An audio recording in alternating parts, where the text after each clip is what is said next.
With the World Rugby U20 Championship in Argentina now less than a week away, England's preparations to go one step further than last year and claim the title are in full swing at their training camp.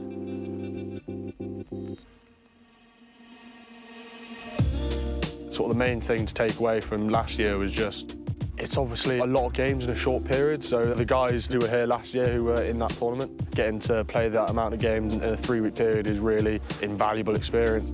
It's great to get that under your belt, but I think also just knowing that we do have a short time and we need to get as much information under our belt as possible while not bombarding people.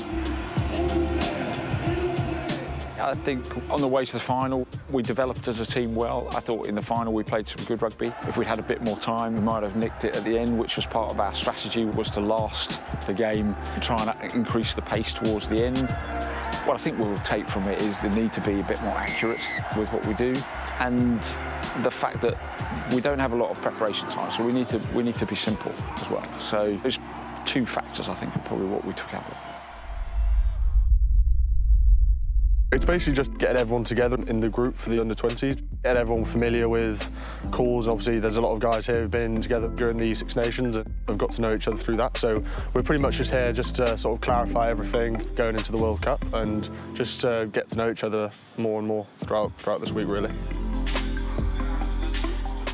This is a great training venue when the weather's like it is yesterday and today. Everything's on site, the food is good. It means that we can really concentrate on just getting better as a team.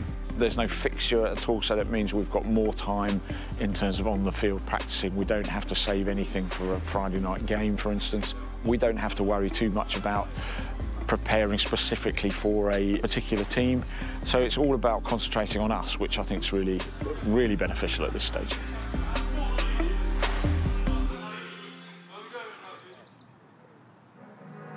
Bates has included 7 of the squad that appeared in last year's championship in France, and, drawn in a tough pool in Argentina, experience will be a key factor to England's hopes.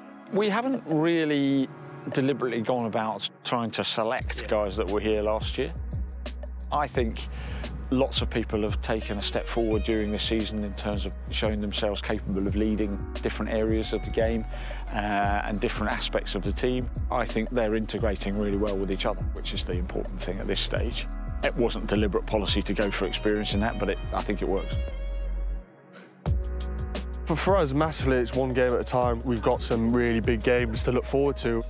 I think for us, it's just taking that one game at a time. And I think throughout the World Cup, that's the key, because as I say, there's so many games in that short period that we need to just take each game at a time and make sure we're really just focusing on that next opponent. Otherwise, you can get too bogged down with everything that's happening, I think.